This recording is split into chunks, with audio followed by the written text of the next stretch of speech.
IAS बनना है। अच्छा। और जो देखिए जिन्होंने सब कुछ दिया, जीवन दे दिया, तो उनके लिए मैं एक चीज़ नहीं कर पाई तो क्या की। अच्छा। एक बार अगर आप टूट गई तो फिर सपना सपना ही रह जाएगा। सपनों को साकार करना है तो मेहनत करना ही पड़ेगा। मेरा सपना है, सबका एक ही सपना है कि मैं आईएएस बनूं। तो मैं ज़रूर इसको कोशिश करूँगी। साथियों नमस्कार, मैं हूं संतोष और आप देखना शुरू कर चुके हैं सौलभ हिंदी। साथियों इस समय मैं जनपद गाजीपुर में हूं और जनपद गाजीपुर की एक बिटिया ने पूरे जिले का नाम रोशन किया है। इनका नाम है किरण यादव और ये जो है इनकम टैक्स ऑफिसर बनी है और आज जो है अपने ससुराल में पहुंची हैं और गाजे बाजे के साथ इनका स्वागत हुआ है। पूरे इलाके के लोग और पूरे गाजीपुर के लोगों में बड़ा खुशी का माहौल है। आइए हम इनसे जानने का प्रयास करेंगे इनके संघर्षों के बारे में, क्योंकि शादी के अभी कुछ ही दिन हुए हैं और इनकी सफलता और इनके जो संघर्ष हैं वो बहुत बड़े हैं। आइए हम इन्हीं से जानने का प्रयास करते हैं कि आखिरकार क्या इनके सपने और आगे करने का, क्योंकि तमाम सारी नौकरियां जो है इन्होंने छोड़कर अब जो है इस समय इनकम टैक्स ऑफिसर पद पर ये जो है इनका चयन हुआ है और आगे क्या करने वाली है, तमाम सारी बातें हम इन्हीं से जानने का प्रयास करेंगे। बहुत बहुत स्वागत है आपका। बहुत बहुत धन्यवाद आपका। अच्छा किरण जी, ये बताइए कि मतलब अभी आपको जो है आप इनकम टैक्स ऑफिसर बनी हैं, अभी इससे पहले कई सारी नौकरियां मतलब नौकरियों में आप गई और इसके बाद छोड़ दिया, कौन कौन सी वो नौकरियां थी? जैसे कि मैंने 8 नौकरियां निकाली लेकिन सबको ज्वाइन करना पॉसिबल नहीं था, तो मैंने 3-4 ही ज्वाइन किया। सबसे पहले मैंने ESIC employ state insurance corporation में काम किया। फिर उसके बाद मैं डिपार्टमेंट ऑफ पोस्ट मुंबई में गई। फिर उसके बाद अभी ईपीएफओ डिपार्टमेंट में हूँ और अभी इनकम टैक्स निकला है तो इसे ज्वाइन करूँगी। अच्छा, आगे क्या सपना है और मतलब इससे भी आगे कुछ करना है, क्योंकि कई सारी नौकरियों में आप गई और इसके बाद छोड़ती गई? जी ज़रूर, ये बस सीढ़ियाँ हैं मेरी सफलता की। अल्टीमेट मेरा गोल आईएएस बनना है। और जो मेरे पापा का ही सपना है और अभी पूरा परिवार का सपना बन चुका है मेरा, तो मैं आईएएस बनने की तैयारी शुरू करना चाहती हूँ। क्या आपके मतलब पिताजी के बार बार आप नाम ले रही हैं, तो पिताजी का नाम बता दें, क्या क्या करते हैं वो, क्या नाम है उनका? पिताजी का नाम श्री विजय शंकर यादव है और वो बिजनेसमैन है कलकत्ता में। तो उन्होंने शुरू से ही मतलब मेरे पढ़ाई के पीछे वो लगे रहे हैं, बचपन से वही मेरे पढ़ाई को देखते रहे हैं। तो मतलब उनका ही सपना था कि मैं ऑफिसर बनूं। अच्छा, तो मतलब एक होता है ना, पिताजी माता पिता सोचते हैं कि लड़की की शादी कर देते हैं, इसके बाद जो है लड़की की जब शादी हो जाती है तो उसके सपने खत्म हो जाते हैं। इसके बाद वो जब ससुराल में आती है तो ससुराल वालों की मर्जी चलती है। तो आप पे ससुराल वालों की मर्जी नहीं चली कि मतलब इन लोगों का छूट था कि नहीं आप पढ़ाई करिए और आगे बढ़िए? नहीं जी बिल्कुल, मतलब मेरे पापा जी बहुत ही अच्छे लगे। वो उन्होंने शुरू से ही पढ़ाई को लेकर बहुत ही मतलब प्रोत्साहन किया, उन्होंने सपोर्ट किया कि आप शुरू से ही अपने गोल पे काम कीजिए। वो जब पहली बार मुझे देखने आए थे, उन्होंने सबसे पहला सवाल यही पूछा कि आपके लाइफ का गोल क्या है। तो मैं उन्हें बताई कि मुझे आईएएस बनना है। तो वहीं से शुरू हो गया, मतलब वो शुरू से ही पढ़ाई को लेकर काफ़ी सीरियस थे। ऐसा ससुराल में कुछ भी नहीं है कि आप घर पे रहिए ये रहिए। मम्मी जी की तरफ से भी ऐसा कुछ नहीं, वो हमेशा लगी रही, मतलब जब भी आओ तो बस बेटी की तरह हमेशा उन्होंने रखा है। शादी को कितने दिन हो गए? अभी 1 महीना 4 दिन हुए हैं। शादी को 1 महीने 4 ही दिन हुआ है? हाँ। तो मतलब शादी से पहले ही आप जो है ज्वाइन कर चुकी थी, मतलब सरकारी नौकरियों में थी? हाँ, मेरी जब सगाई हुई थी 6 जून को, उसके बाद ही मैंने पहली नौकरी अपनी ज्वाइन की थी। अच्छा। हाँ, और उसके बाद से ये सब रिजल्ट्स आए हैं। पहले भी कुछ रिजल्ट्स आए थे लेकिन उसके बाद मैंने ज्वाइनिंग स्टार्ट की अपनी। जी। टेबल पे तमाम सारे जो ये ज्वाइनिंग लेटर हैं ये सब ना, तो टेबल पे जो ज्वाइनिंग लेटर आपको दिख रहे होंगे ये सभी जो है नौकरियों में ये ज्वाइनिंग लेटर ये आए हुए थे, लेकिन अब जो है ये इनकम टैक्स ऑफिसर बन गई हैं। आज जब इनका गाजीपुर में प्रथम आगमन हुआ तो भव्य स्वागत किया गया और गाजे बाजे के साथ तमाम जो लोग हैं वो बड़ा खुशी का माहौल था। अभी इनके पति भी हमारे साथ में बैठे हुए हैं। सर आपका थोड़ा सा परिचय हो जाए। सर मेरा नाम सत्यपाल सिंह यादव है।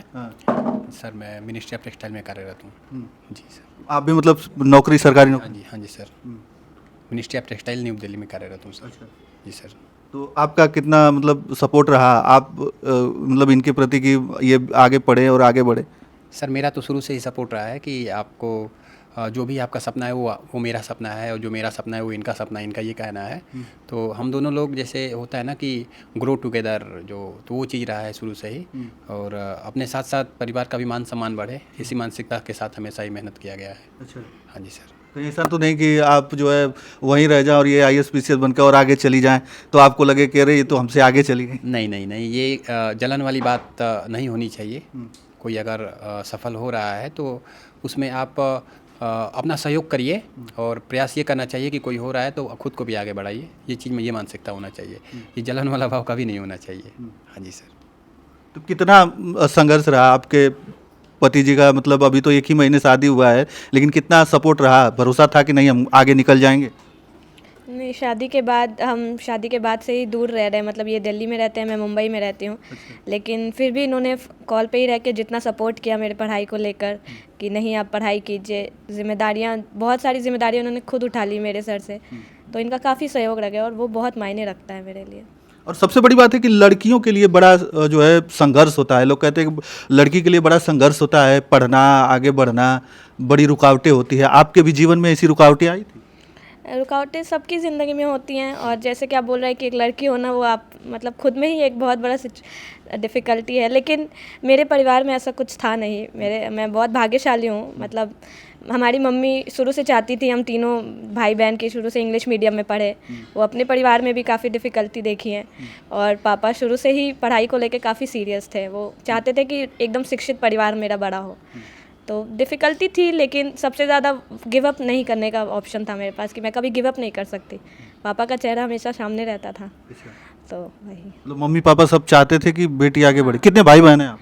मेरे 2 भाई हैं, देवांश यादव और अनुज कुमार यादव। दोनों बिजनेसमैन हैं अभी। अच्छा, आप अकेली मतलब बहन है? हाँ इकलौती बहन है? हाँ और वो भी जो है इनकम टैक्स ऑफिसर है। जी। मतलब ये था कि मतलब परिवार बिजनेसमैन है तो आप जो है इनकम टैक्स ऑफिसर बन जाएं। जी, ये मेरे पिताजी का शुरू से सपना था कि मैं ऑफिसर बनूं। तो मैं यही सोचती थी कि जिन्होंने सब कुछ दिया, जीवन दे दिया, तो उनके लिए मैं एक चीज़ नहीं कर पाई तो क्या की जीवन। अब कैसा लग रहा है? पिताजी से बात हुई, क्या बोल रहे थे? हाँ, उनसे बात हुई, वो बहुत खुश है, बहुत गर्व महसूस कर रहे हैं, और उससे ज़्यादा वो गर्व महसूस करते हैं कि मेरे इतने अच्छे परिवार में उन्होंने मेरी शादी की, जहाँ पे अब एक पिताजी नहीं 5-5 पिताजी है मेरे पीछे खड़े रहे हैं। अच्छा। उनका सहयोग हमेशा ही बना रहा है। अब एक जन से गाइडेंस नहीं है, 5 जन से गाइडेंस मिलती है मुझे हमेशा ही। जब भी फ़ोन आता है तो पढ़ाई को लेके ही सपोर्ट मिलता है कि पढ़ाई में ध्यान दीजिए, आगे बढ़िए, कोई भी दिक्कत हो हमें फ़ोन करिए। दूर रह के भी मुझे कभी ये महसूस नहीं हुआ कि मैं परिवार से दूर हूँ। हमेशा खड़े रहें, सब लोग एक साथ खड़े रहें। तो उनको क्या कहेंगे आप, जो बहुत तैयारियां करती हैं लड़कियां और फिर बाद में टूट जाती हैं और फिर बैक हो जाती हैं, शादी विवाह करके वो अपने ससुराल में मतलब चली जाती हैं और सपने उनके टूट जाते हैं? नहीं, मैं ये कहना चाहूँगी कि टूटना ही नहीं है, क्योंकि जो प्रिपरेशन स्टेज रहता है उसमें एक स्टेज ऐसा आता है जहाँ आपको लगता है कि अब नहीं हो पाएगा, लेकिन वही एक ऐसा स्टेज रहता है जहाँ पे आपको सबसे ज़्यादा 100% देना होता है। उसके बाद आप ज़रूर सफलता प्राप्त करेंगे। तो उस स्टेज में ही मैं कहूँगी कि कभी गिव अप नहीं करना चाहिए, मतलब गिव अप ना करें तभी आप सफलता प्राप्त करें। एक बार अगर आप टूट गई तो फिर सपना सपना ही रह जाएगा। सपनों को साकार करना है तो मेहनत करना ही पड़ेगा। मतलब इतने सारे जो है आपको कॉल लेटर आए, ज्वाइनिंग लेटर आए, तो मतलब उनमें मन नहीं किया कि नहीं किसी और में ज्वाइन कर लेना है, सब छोड़ दिया आपने? हाँ, क्योंकि पॉसिबल नहीं है, एक ही हूँ मैं और सारी नौकरियों को ज्वाइन करना पॉसिबल नहीं है। तो जैसे जैसे मुझे सही लगा कि नहीं ये अपॉर्चुनिटी सही है मेरे लिए, ये अपॉर्चुनिटी, वैसे वैसे ज्वाइन करती रहती हूँ। अच्छा, तो आगे का सपना वही मतलब? हाँ, आगे का सपना एक ही सपना है, आईएएस बनना है। अच्छा जी, मेरे पूरे परिवार का सपना है, ससुराल का सपना है, सबका एक ही सपना है कि मैं आईएएस बनूं। मैं ज़रूर इसकी कोशिश करूँगी। अच्छा, आपका भी कुछ सपना है आगे मतलब आईएएस वगैरह करने? हाँ जी, मैं यूपीपीसीएस के लिए कर रहा हूँ फिलहाल। अच्छा, तैयारी आप भी करते हैं? हाँ जी, हाँ जी। अच्छा जी, तो वही चल रहा है और बाकी का मेहनत है अपना, और प्रभु का आशीर्वाद, आप लोग का एक बस आशीर्वाद मिले, और लोगों का जो बड़े बड़े लोग हैं, बस यही चाहिए। चलिए, बहुत बहुत धन्यवाद हमारे साथ जुड़ने के लिए। और देख लीजिए, ये किरण यादव हैं और उनके पति देव जी थे, और ये इनकम टैक्स ऑफिसर बन के जब गाजीपुर में आई हैं तो हम इनसे मुलाकात किए थे, बात कर रहे थे और इनके संघर्षों की कहानी जान रहे थे कि इनके संघर्ष कितने थे, कितना मेहनत करना पड़ा यहाँ तक आने के लिए, वो सारा कुछ इन्होंने बताया है। और जो इन्होंने बातें कही हैं, जो बातें बताई है, उससे तमाम जो लड़कियाँ हैं जो मेहनत करती हैं, जो तैयारी करती हैं, जो आगे बढ़ना चाहती है, तो जो है इनकी बातों से उन्हें बहुत प्रेरणा मिलेगी, और वो भी आप भी इनकी बातें सुनकर आगे बढ़िए, क्योंकि आपके अंदर भी हौसला बढ़ेगा। बहुत सारी बातें इनसे हुई। बाकी आपकी राय कमेंट करके हमें अवश्य बताइएगा। धन्यवाद।